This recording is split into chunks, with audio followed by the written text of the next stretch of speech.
Well, hello, hello, hello, everyone. Good evening and welcome to Under Construction. I am your host for this evening. I am Pastor Steve, and welcome into our show. Hope everybody's had a great day, and it's been a beautiful day. Weather-wise, we've had some great weather. We're not in our northern states, so we're not getting snow and all that good stuff yet. I know there's a lot of you people from the north, so am I. But I am really glad to be away from that snow. I'll be honest with you. I don't have a problem with cold weather. As a matter of fact, I love cold weather, but I don't deal well with the snow and the ice. And so, a beautiful day here in the North Carolinas. And so, hey, before we get started, I want to give a big shout out to ALH Broadcasting for hosting us tonight. So, a big shout out to them for making this possible for us tonight. So, again, hope everybody's had a great day. We're going to have a nice show tonight. We've got some good communication for you. And hey, I was thinking about it earlier too. Man, we are in December. Can you believe that? We are getting ready to go into a new year here just shortly. Time has flied. Now I understand what the grown folks would say years ago when they would say time is full of swift transition. I get it now because time is just moving so fast. It seemed like it was just 3 or 4 months ago that we entered into 2023. And here we are, man, getting ready to go into 2024. But you know what? I have expectations. So, I'm good. You have to go into it with expectations, knowing that, it's going to be a great year. I'm not making any kind of promises that I can't keep. I just want to be in the will of God. How about you? You just want to be in the will of God? That's me. And I know He has great plans for me. That's what Jeremiah tells me, that He has great thoughts and plans for me. So I hold on to those promises, man, and I'm expecting just a great harvest for this upcoming year. And I pray that over you and your family as well. So as we get prepared to go into our show tonight, I was having a conversation with a young man that I'm going to introduce you to here shortly. And we were just kind of talking haphazardly as men do about certain things and about how to better understand one another and how to better communicate and talk and jive and all that good stuff like that. So that's how the conversation kind of came about of what we're going to be discussing tonight. And so again, just a great conversation to have. I think all of us can do better in our line of communication and all that good stuff like that, no matter who we are. So don't want to get ahead of myself. I want to get our guest in here in just a moment, and we're going to have a quick conversation tonight. I think it's going to be good. So if you get an opportunity, bring somebody in tonight. So good evening to all of our Facebook users that are joining us. I see Pastor Valerie is there, the love of my life. Y'all know that goes without saying. So welcome tonight, darling. Thank you for supporting as you always do. And so we're going to get started on tonight. So, Alan, can you bring our guest in, please? I'm excited to have this guest with us tonight.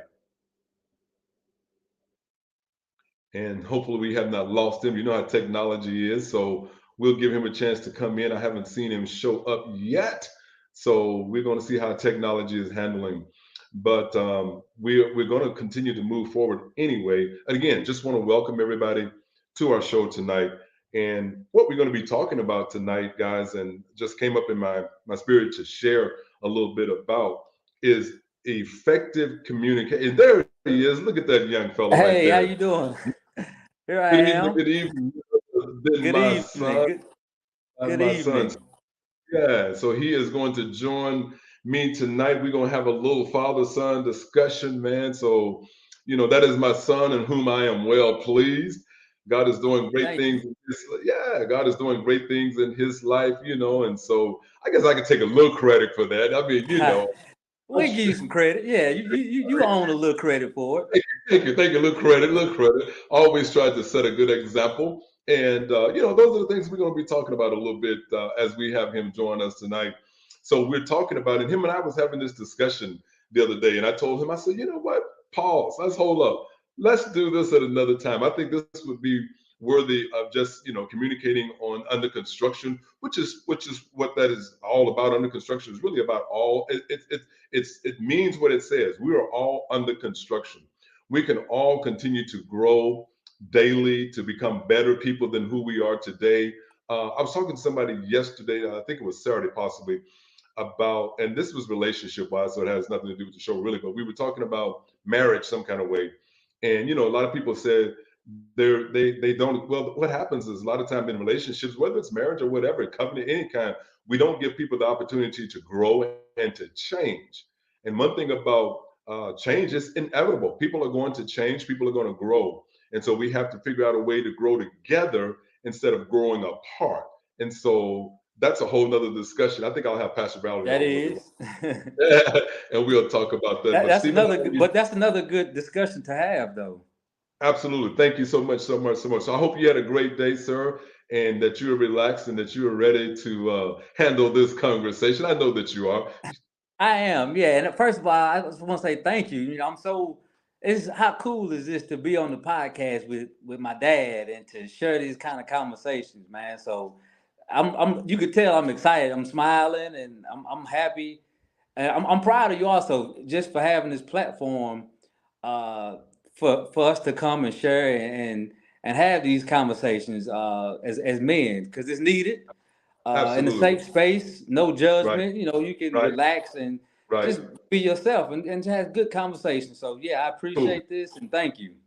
Well, thank you, sir. I appreciate that, and welcome, Sis Victoria. It's always good to have you. And the good pastor was on, Pastor Kevin Little, and we are celebrating his birthday today. So, woo-hoo, shout out to Pastor Happy Kevin birthday.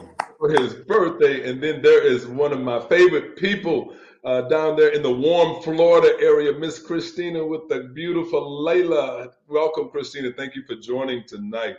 And so, man, we're getting ready to get started. So, buckle up, guys. This is going to be really good. So, one of the things that Steve and I was talking about the other day is how to be better in our communication. How do we effectively communicate? And so that's what we're going to talk about. And when I look at communication, one of the things that I think about, guys, is I think about this. Good leadership is it's not about power. So check this out. Good leadership is not about power. It is the ability to guide others without force into a direction that leaves them feeling empowered and accomplished. Wow, that was good. Did y'all catch that? I'm going to repeat that. So, good leadership is not about power, it's about the ability to guide others without force into a direction that leaves them feeling empowered and accomplished. So, as we talk about good communication, man, that's on so many levels. I mean, we talking about in the marketplace, good communication. We talk about in the home. We talking about wherever in Walmart. And it don't matter because as people of God, our light should always be shining anyway. So no matter who we come in contact with, man, we have to sometimes set the tone for proper communication. I don't care if you're talking to a vendor on the phone. I don't care if you're dealing with someone that you owe. You're on the phone with them. It doesn't matter. Proper communication, man, and effective communication can resolve a lot of issues. We can resolve a lot of tension, Stephen, if we just communicate with each other properly. And again, there's so many levels of it. And as I look at you, and we'll talk about this in a moment, you're my son. You're a grown man now. Praise God. But I recall, in your teenage days or your earlier days, our communication still had to be effective. And even though in those times we could not communicate in the way we do now, but we still had to have great communication. Welcome, Ms. Walker. Thank you, Brenda, for joining in on us tonight. And so I think about the scripture that says, when I was a child, I spake as a child. But when I became a man or a woman, I had to put away that childish speech and I had to learn how to communicate on a whole nother level. And so here I have my son here, and we are great communicators. Him and I have and I have two other wonderful children, young ladies, two daughters that are just awesome. And my motto with them has always been open communication. There's always been open communication. I've always given them the ability to come to me and talk to me about anything. Now, that doesn't mean to say that sometimes I'm shocked by some of the conversations or some of them is a little bit edgy, but I always keep it open so that they feel comfortable coming to me with the dialogue, because who else should they go to? If they don't come to me, they're going to go to the world, they're going to go somewhere else. So why not have them come to me, their father, who can give them positive information? So that's what I've always tried to do, is give them positive, listen, not make decisions for them, especially in their adulthood. Now, when they were younger, yeah, I had to make the decision, and I stood firm on my decision, but I always made them aware of why I made those decisions. I didn't just say, hey, boy, go do it because I say so. That's poor leadership. That's not the way to be an effective communicator. So I always tried to say, hey, this is how I expect you to handle this or do this, and this is the reason why. And so they always gave them a reason why until they became adults. Once they became adults, even now, I tell them this, and they know this. He's right here in front of me. I'm still the voice in his life. I am still the voice in his life. So and they know the respect that I expect of that. And that means, you can come to me, we can talk, and I expect you to listen to what I have to say. Now, it can go in one ear and go out the other, but you'll have to respect. But the respect goes both ways. And so many times, especially with parents, we expect, our authority to be the strong, the dominant, but we never give that back. We never give that respect back to the children or our children or whomever to have them communicate as well too. So Stephen, let's talk a little bit about that. So how would you describe your youth coming up with me and having conversations with me, and just even then and leading up to now? How would you describe that? I mean, it definitely has evolved from being a youth to now. Sure. In my younger years, I was still learning how to communicate with you. I might not want to tell you certain things because I maybe tried to hide it or tried to, get over on certain things. So I was learning how the best way to come and approach you on certain things. Because that's what communication, to me, I mean, that's what communication is, learning how to approach somebody with a conversation. Sure. You don't want to just come at you barking and come at you the wrong way, because you're not going to listen. It's not going to be, like you said earlier, effective communication. Right. So as a youth, we would talk about certain things, but I would leave certain things out. I guess I wasn't, comfortable. Sure. But now as we got older, I don't think there's anything that me and you can't talk about, because over the years, you've showed me it's safe to come to you with any kind of conversation. Right. That's good, man. I like that. Yeah, I mean, you set that example. You showed me that. You just didn't tell me, Steve, come talk to me whenever you need anything. I mean, you showed me that.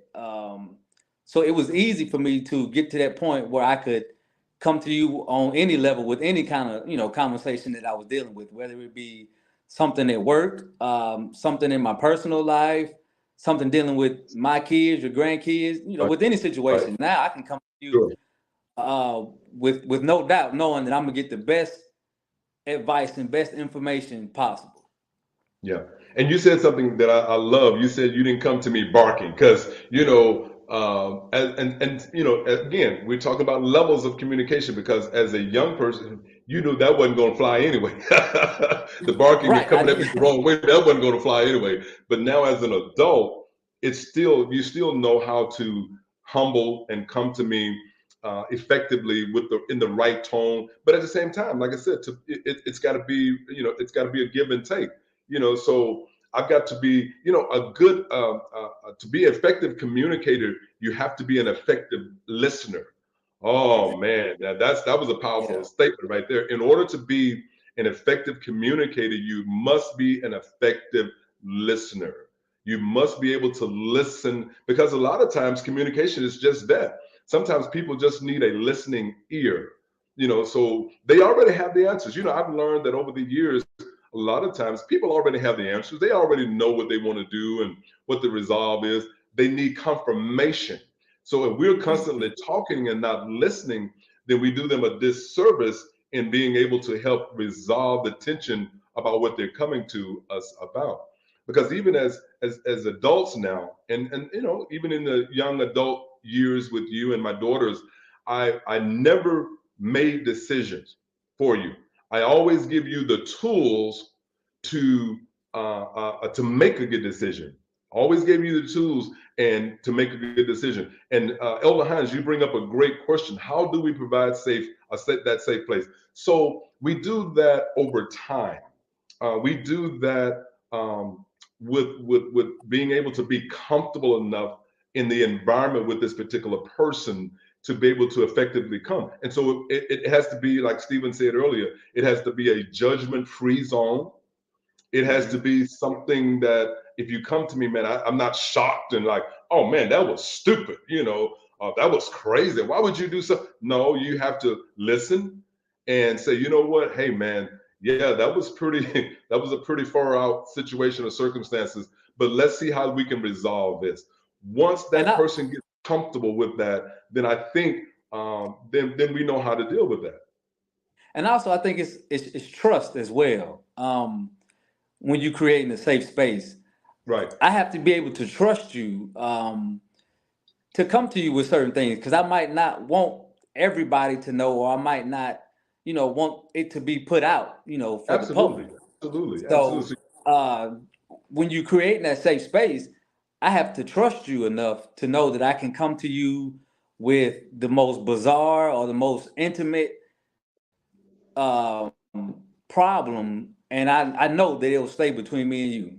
And I have that with me and you. I know I can come to you with my most intimate secrets of what's going on in my life, because I know you set that example. You showed me that if I tell you something, it'll stay between me and you. So yeah, you're not going to hear it from somewhere else. Yeah, you're exactly. not going to hear I'll never hear it from somewhere else, because I know that's between me and you. So that's enough. So I think trust is a big part of creating a safe space. That's good. So I think that answers the question for Elder Hines. And then I saw Pastor Kelvin said, how do we, Pastor Kelvin, I'm trying to find that question you had and looking for it again, but it was about how do we resolve the challenges? How do we resolve the challenges, if I remember correctly? And I think, again, we resolve the challenges by not being so judgmental and not being so, overwhelmed by what people are dealing with now, and sometimes we have to take a step back and look at where it's coming from and how it's coming, and then know the person that it's coming from. I mean, I know my son. Obviously, I've known my son all of his life, so I know his proclivities. I know his mindset. Steve has always been a very humble, easygoing guy. Everybody has buttons, and so I know that. What I think my challenge with Stephen as a teenager, young guy growing up, is to make him really understand that he was a leader. He was not a follower, and it was okay to be different. I wanted him to know, hey, man, it is okay to be different. Set your own tone. People will follow you. Now, how are you leading people? What kind of example are you setting, not only for other people, but even for your sisters and other nieces and nephews? I have a large family. There's a ton of nieces and nephews that's my son's age. And I'm always reminding him, you can set the example for them. You can set the tone for them, and they will follow you, or you will be a follower. Now, what are you following, though? What kind of example are you following? And then this is key, guys. I've always taught my children this. Hey, do not mess up my name. How many times have you heard that, Stephen? I've heard it quite a few times. Absolutely. Quite a few times. And what does that mean to you when I say that? In the past, in years, and even now, what does that say to you? What does that register to you? That means just be conscious of the decisions I make and the things that I do, because ultimately it reflects you as a parent. Absolutely. And it reflects, it goes back to your name as well. We have almost the same name. Right.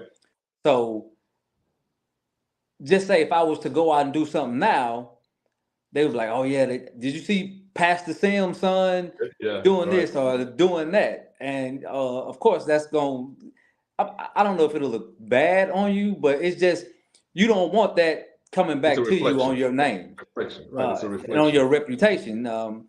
Because when you build a reputation, it takes a long time to build it, but you can destroy it quickly. I mean, you can destroy it quickly. Just like that one decision, right? One decision. Reputation is so important. Can destroy a reputation that you've taken years to build. I've built my empire. I've always kept that. Exactly. So I've always kept that in mind. not because I was scared of you or what would you do to me, but just because I wanted to keep your name the way you wanted to keep your name and your reputation the way And you you just said wanted something. to. Let me just cut in because you just said something, a word that was so powerful, and I don't know if everybody caught that. Did you hear him? He said he wasn't fearful of me. He wasn't afraid of me, and even that, but he had a reverence of me, and that is so important. That as parents, as not only parents but leaders in the marketplace, in the church, wherever, that we set a tone that people they're not scared of us. We're not, again, it goes back to my statement earlier. Uh, Good leaders are effective communicators. We don't lead. We lead by our authority and not by our power. And so we don't lead by that. We have to lead. Welcome, welcome, welcome, viewers from the church in Jamaica. So glad to have you on with us from Love Demonstration. Welcome in tonight, man. That is so awesome. But yeah, we have to lead with our authority. I'm a man of authority, but that doesn't mean I have to overexert my authority. I still have to lead with love and respect. I need to share this scripture with you real quick, guys. We're getting into it, and this is good, but I want to share this because we're talking about effective communication. We're talking about how do we lead our families? How do we lead our children? How do we lead? And it has to be through wisdom. I think it's done by wisdom. And so I was led to Proverbs today. I was led to Proverbs 4. And I'm going to read it out the NIV, Proverbs 4, beginning at verse 5. And I'm reading it, how do mothers develop this communication with their sons? Because some issues he may not want to talk about with a woman. That's a great question, Ms. Bernice. And the answer to that is hopefully there is a male figure in his life. If it's not his dad, it could be a pastor, it could be an uncle, but it could be someone that has that can have that male figure, presence in his life that he will respect. First of all, have to respect, and that he would feel comfortable talking to. And mothers, if that son don't have that, help them find that person. I grew up. My father passed away when I was very young in life, and so I had brothers that were older than me. I had uncles that were older than me. But my mother always surrounded herself with strong Christian people. And so even in the church I grew up in, there was always men that would approach me, wanted to know who I was, wanted to talk to me. And this is another great tool for women, especially when you have teenage children that are growing up. And my son can attest to this.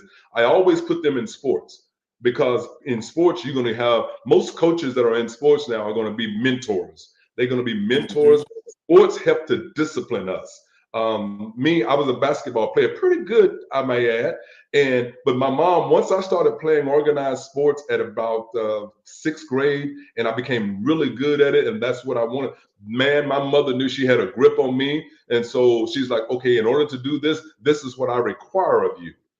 Grades, conduct, all of these things like that. If you don't do that, you don't do this. Man, you could take anything away from me. Take my car keys, take my ball.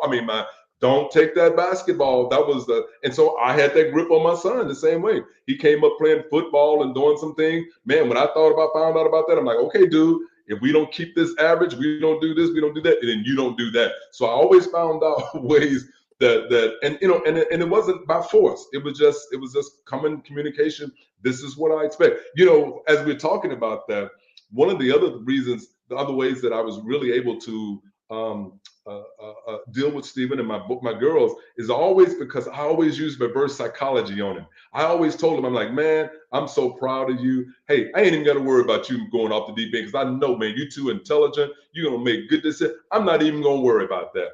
And man, I put that thing in his spirit so that when he knew that he wanted to do something or had done something, the first thing he would think about is like, oh, no, man, I just disappointed my dad. So Stephen, talk a little bit about that, and then I'm going to find this scripture. Talk a little bit about how I put that in you.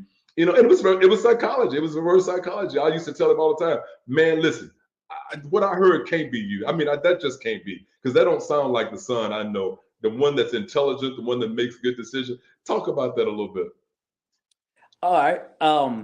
And one thing as a son, when you always want to make both of your parents proud, but man, when your dad tell you I'm proud of you, it hit different. It hits different when your Yes, sir. dad says, "Man, I'm proud of you. I knew you could do it," and just speak encouragement to you, it does something to you on the inside as a That's good. son.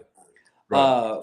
So when you use reverse psychology on me, um, it made me feel good. It made me feel like I accomplished something. Man, I made my dad proud. I'm Yeah. doing it. That just it made me feel good inside. So when I was out making decisions, and I would think to myself, I know I'm not supposed to be doing this. I don't want to disappoint him because I knew the pride that you spoke into me and into my life, Yes, sir. and I Yes, didn't sir. want to lose that. I didn't want to disappoint you. I didn't want Right. the pride to go away. I wanted to keep that feeling. I wanted you to say it to me again. Yes, So I sir. didn't want to make decisions or go do things that I couldn't receive that from you. Man, that's good. That is I so couldn't good. get that blessing, man. Because Right. like I say, as a son, that's the biggest, man. Once you hear you made your dad proud, oh, it's like, Yeah. man, the it's like the world to you. Wow. That's awesome. So let's So pause I mean, right I there. kept Thank I kept that with me. Yeah, yeah, and Brother Keith, man, good to see you on tonight. And going back to that one question, Miss Bernice, you were saying how do you handle your sons like that? I think again, the power of life and death is in our tongue, and whatever we can speak blessings or we can speak curses over our children in any period, daughter, son. So as a young man, whether it's a single parent or not, we have to continue to speak positive influence into their life. Tell them what they will be. The Bible tells us that children are like arrows in a bow. We point them in the direction we want them to go in. And so I remember my mom was the best at it. I mean, my mom would just tell me, man, Steve, you're going to be this and you're going to be that and you're going to be, and I'm so proud of you. And she taught me these things. So she didn't just tell me what I was going to become. She gave me the tools to become. She taught me in her own way of how to do this. On one of my shows, I talked about this before, how my mom began at an early age talking to me about what was required of me. Oh man, that is good. What she required of me. And then she asked me, so what do you need from me as a parent? So we would have those kind of conversations. But she told me what she required of me. And it was integrity, it was character. She taught me the same thing about a good name. And she also taught me how to discipline myself, how to take care of myself. My mother taught me how to be clean and to have good hygiene. My mother taught me how to listen. I can iron. I at the best. I can iron, man. I can sew a little bit. I do wonderful household. I mean, I do all of those things because my mom instilled that into me, and so it became part of my regiment. And I did the same thing with my son. I taught him how to be a man. I taught him from an early age. I remember he can laugh about this now, but my mom did me the same way. That as boys, come on, anybody that got boys, you're gonna have stinky feet. Okay, come on, listen. When you 8, 9, 10, 11 years old, boys come up in there with them tennis shoes on. My mother used to put mine outside. She's like, boy, throw these things outside.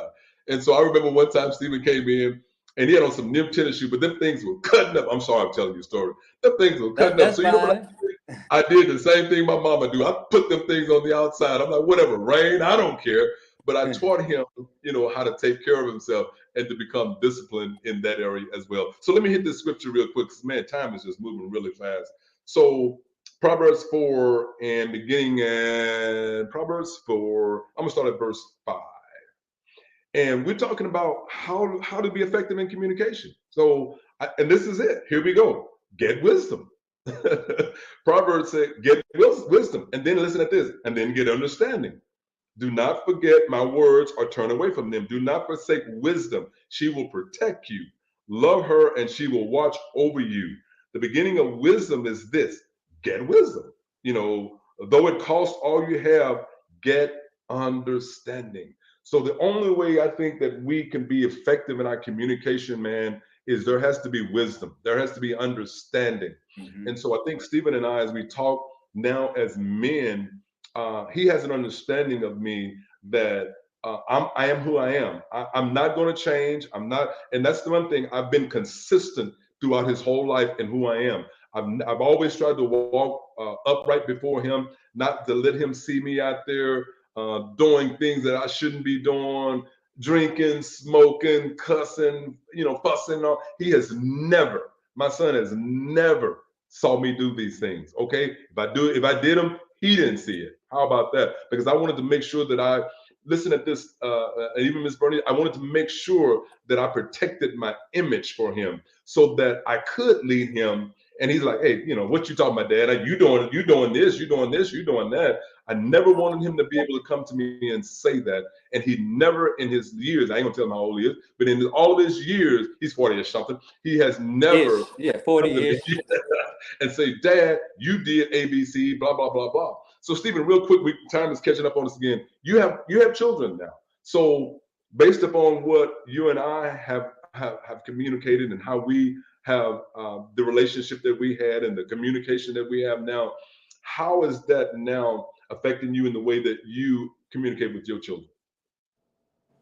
Well, I had to learn how to communicate with my kids. Right. And they're two different people, so I had to have two different approaches when I had conversations with my kids. And I started off because first of all, as a parent, there's no handbook, so it's you learning on the fly. Right. So I had to learn the best effective way to communicate with my girls because I have two girls. Right, and that's different from boys. It is. It is. It's different because they're softer. Yeah. And their feelings get hurt easier and quicker. So I had to learn. I have a pretty heavy voice and I have a pretty stone turn. So I had to learn how to kind of where you got that from? Sorry. I had to learn how to, change my tone and my words when I speak to them because they would hear me, but they wouldn't listen to me at first because they were. Wow, that's so good. Say that again, man. Say that again. They would hear me, but they wouldn't listen. Okay, cool. Because I was kind of barking at them, in their eyes because my tone and my voice. So I had to learn how to kind of soften it down and kind of use softer words when I speak to them. Right. And man, as soon as I did that, it's just like they understood. They understood everything I was saying. They adhered to everything I was saying. They didn't buck against what I was saying. They actually did what I asked them to do versus before when I was using the stricter tone, they just, it didn't work. It wasn't effective. So I had to learn them to know how to come to them. I had to learn them to know what works with them and what doesn't work as far as communication with them. And I think that's another key thing about communication. You got to know who you're talking to. Absolutely. You got to know your audience, right? You have to know your audience. Everybody, I approach everybody different. If I know you, just like with me and you, I know how I can come to you, and I know how not to come to you. Sure. So as leaders, you got to know the people you lead and how to speak to each one of them individually, because you can't speak to probably the same two the same way. Well, you're preaching right now, boy. I'm going to pull a collar on you in just a minute. Look, that is so good. I learned all this wisdom from you. You gave me a lot of this wisdom, so I'm just giving it back. But listen, guys, I didn't pay him to say that. I just want you to know that he said that freely. So I want to give another quick, because as we lead, whether it's our family or whatever, the Bible tells us in Ephesians that we have to speak the truth in love.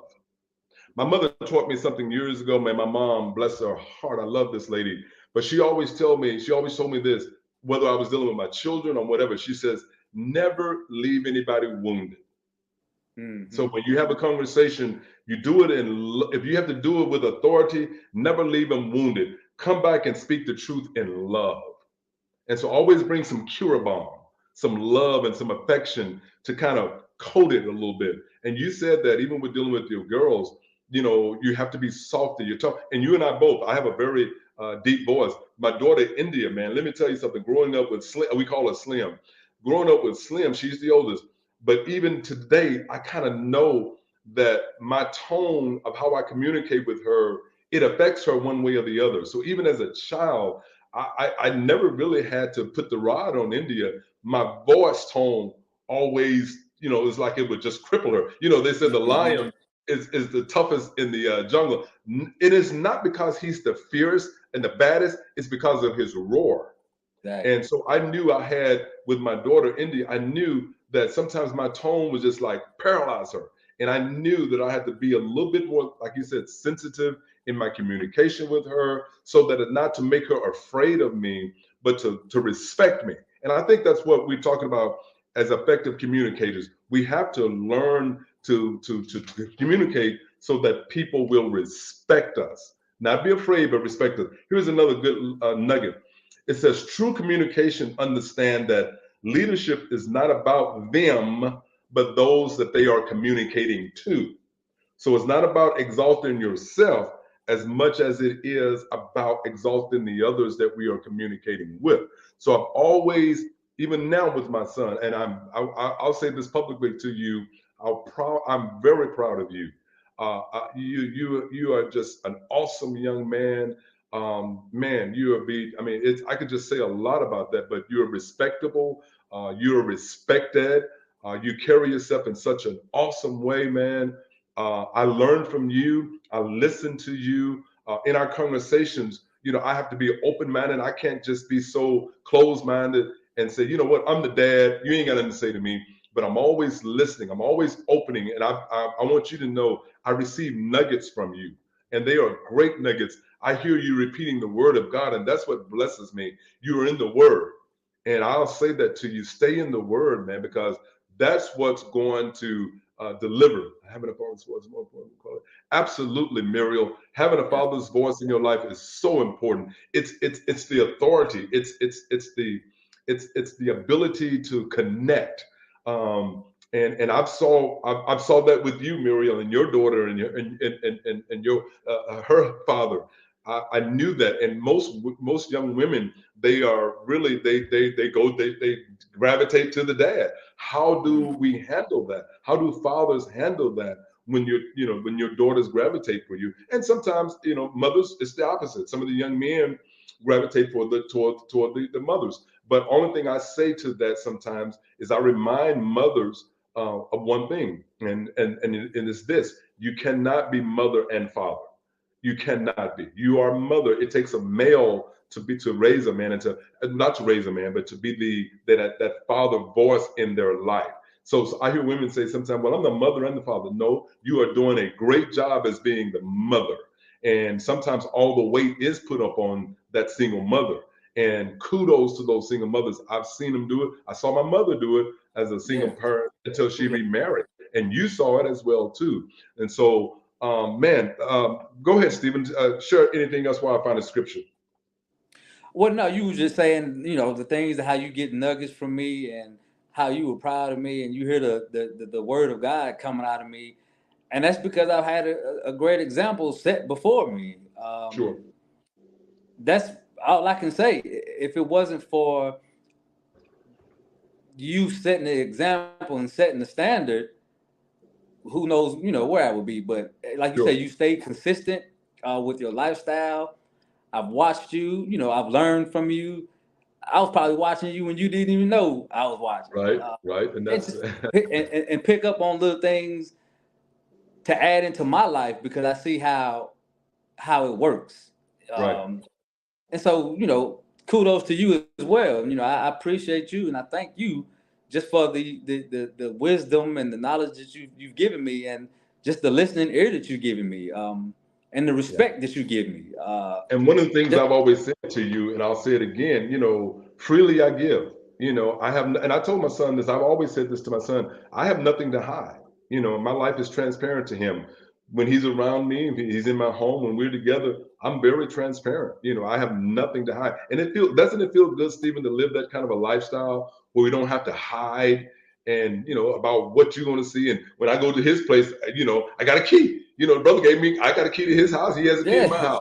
And so we have nothing to hide. When it's just easy. It makes life easy when you don't when you're not hiding, or when you're not trying to just live a double life.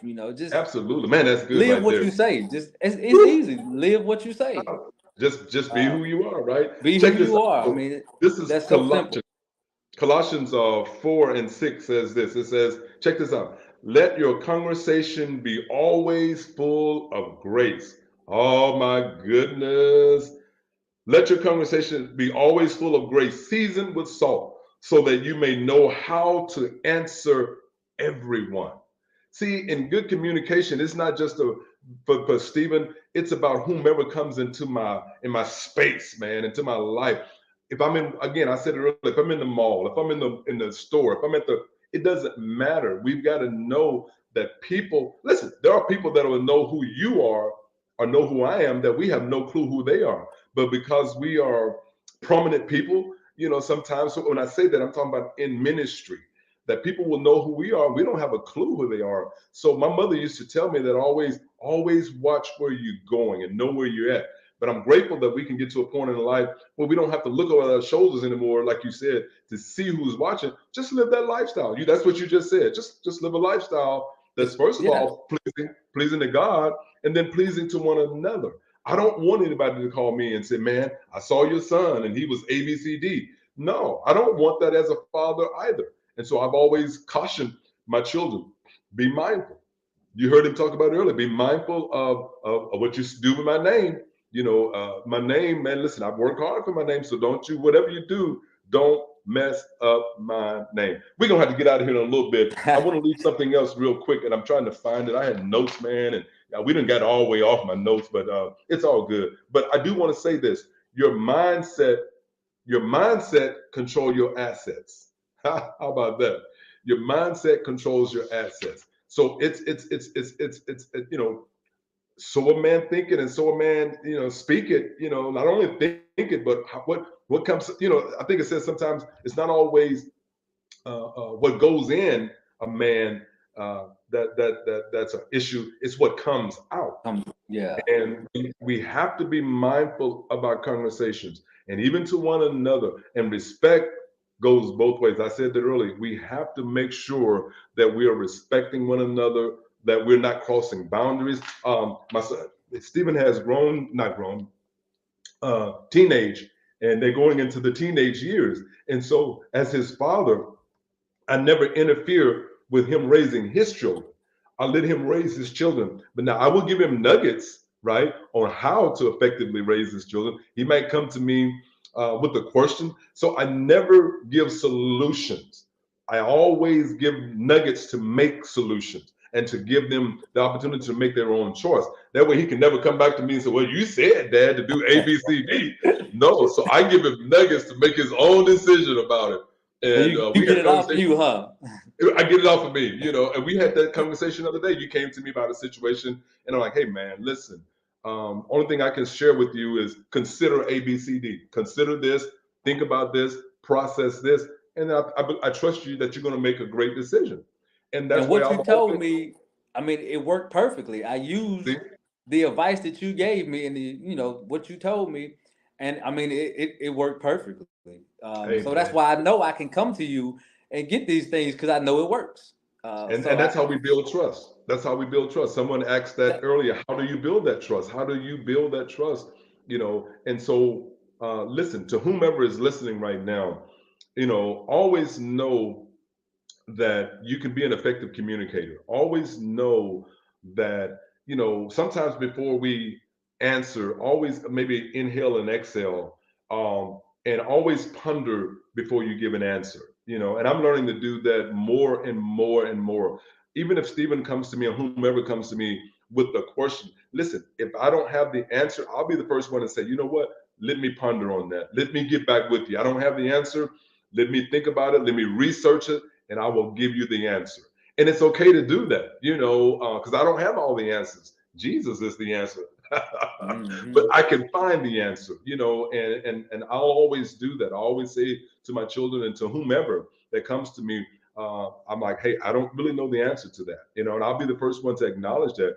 But let me ponder on it, or let me do some research, and then I'll get back with you, and we'll see what the answer is. So, give some final nuggets, Steve, on good on effective communication. If I had to give you to say a final nugget on effective communicating, what would it be? Well, you just said it not too long ago. Just respect. I think if you respect the person you're communicating with, whether you agree or disagree, you can still disagree respectfully. So it's Sure, all about sure. respect. I don't have to agree with everything you say or everything you do, but as long as I respect your opinion and you respect mine, well, then there's no problem, there's no issue. We can still communicate and carry out what we need to do. Just as far as in the workplace, just respect. It goes a long way with communication. If I don't respect you, I'm gonna talk to you any kind of way, right? And if you don't Oh my respect me, goodness, you're man, gonna that's talk to me good. any kind of way. And I also Woo, that think is one last little so nugget. I also think we have to teach people how to communicate with us. And when I say teach people, right. Some people don't know how meaning to do that. Yeah. right. And when I say teach, just say if somebody was to come to you the wrong way, if you Right. let it continue, where you teaching them that that's okay to talk to you that way. But if you Woo, you stop it and put preaching, them boy. in check the first time, you teaching them that that's not okay to talk to me like that. So either way you go, you have to teach people, how Ooh, to treat you and how boy. to communicate to you. So that's my final nugget. Man, did y'all hear that? That is so good. I love that. Teach people how you want to be communicated with. You have And to. that is so important, man, that we don't let people come to us any kind of way. Now listen, but at the same time, as an effective communicator, we have to use integrity and character. Say, hey, whoa, time out. I won't tolerate being spoken to like that. Let's start this conversation over again and see if we can, resolve this in a better effective manner. But you hollering, you cussing, you coming at me, that's not It's not gonna acceptable work. in Right. in It's in, not in my acceptable. in my world. I will never come at you that way, and so I don't expect you to come at me that way. And that's something that I've never done with my children. I mean, I've never cussed at my children. I've never came at them yelling and screaming and beating my chest, man. And when I catch myself, I will be the first one to go back and apologize and say, you know what, I didn't handle that correctly, man. Let's start over again. Let's talk about this. What did you want to come to me and talk to me about? Let's start over. Let's. And so I'm still that way now. And y'all heard me talk about this, and I'll say this statement. Sometimes submission has to begin where agreement ends. And that just Mhm. simply means, as a father and son, I'm the father, I'm the older, and so if we're having a conversation and we cannot come into an agreement, I've watched my son, over these years say, you know what, okay, dad, man, it's good, it's cool. I hear what you're saying, so I'm good. I'll take your advice and we'll move on. That's it, Christina. Set boundaries. You have to set boundaries with people, and Steve said that you can't let people just come to you any kind of way. And listen, parents and people in authority. I don't know. I don't care who you are. You cannot talk to people any kind of way, and it's Exactly. okay. It is not okay to do that. You have to be respectful to people, even when they are being disrespectful. And especially when we're in covenant. Oh my God, Stephen and I, we're in covenant together. He's my son. That's a covenant. So I teach my children, don't be disrespectful in covenant. I teach them to don't be, even with their children, don't call your children names. Don't stupid okay, do not, because don't be surprised then when that child becomes what you have declared out of your mouth for him to be. But you can frame his Mhm. world by telling him he's intelligent, he's powerful, he's awesome, he's that. My son said it earlier, man, the influence, and I didn't know, sometimes I didn't even know the influence I was having on his life by just pouring into him and telling him how proud I was of him and what he was going to become and what he was going to be. I didn't even know sometimes that I was framing his world, and we're going to have a conversation. I'm going to have the wife on one time soon. We're going to talk about how women can frame men's world. That is going to be so good. Yeah. You can tell That's a them good who they're going to conversation. become. Yeah, you can frame them. You can tell them, hey, man, you're going to be awesome. I just believe God is going to raise you up. You're going to be a general. You're going to be, man, we can frame people's world just by our words. So that's why it has to be effective communication. Man, this has been If good. you if Stephen, you thank talk you to me so the much. if you talk to me in the right way, you can almost get me to do anything you want me to. Absolutely. I can absolutely. If you talk to me right and you use the right Get it. I words, get what I need. Well, yeah, y'all remember he I'll do just said anything you that, say. right? Remember he said that because I'm coming for your bank account next. I'm coming for the bank account, baby. But listen, Stephen, You can I have it. love you. I'm proud of you. Continue to move forward in the things of God, man. Continue to be that godliness wherever you go, man. In season, out of season. There's a mantle on your life. I know you know that. We've talked about that. I Yeah. told my son that I will give him my mantle. I told him the difference between him and I is I didn't have me, but he has his father to give him whatever I have. And whatever I own, whatever I have, man, spiritually, physically, it belongs to you, sir. I freely give to you. I want to leave everybody with this last little nugget, and then we're going to get up out of here. I've got to share this last little nugget with you as we get ready to leave. Thank you guys so much. You can follow me on my Instagram. I'm on Instagram. I'm on Facebook. Steve Sims. Follow me there, and leave nuggets. Leave me what any kind of conversation you want to have. We can respond to that. But check this out as I leave this nugget for you. Good communication simply is lead. Make sure that we lead and inspire people. Don't try to manage and manipulate people. Inventory can be managed, but people must be led. I said That's inventory good. is managed, but people are led. So when you talk to people and you're effectively communicating with people, do it to inspire somebody. Who have you inspired today? Make sure that before the week is over, that you're inspiring somebody, that you're encouraging somebody through your effective communication. Don't try to manage and don't try to manipulate people. I had a good friend of mine years ago by the name of Mark, and Mark taught me this. Man, like you just said, you can have people will do whatever you want if you will just pour into them, respect them, love them, and tell them how great they are. People will do anything for you if you do it that way. But listen, if you come at people the wrong way, they might still follow you, but I promise you it will be limited. You will only get what they want to give. They will not go the extra mile. Even your children, they will not go the extra mile. They will only give. Husbands, they will not. Wives, you have to be effective communicators. You got to know how to effectively communicate with one another so that we can reach the goal, so that we can reach the prize of what God is calling us to. So again, great evening. Thank you guys for being on tonight and for listening. I am Pastor Steve. This is Under Construction. We are getting ready to end on this last nugget again. Your mindset control your assets. Give yourself a hand for being on tonight. Till we meet again. Peace. Happy Merry Christmas. Happy New Year's to everybody. Love you. Thank you for joining us. Alan, get us out of here tonight, baby.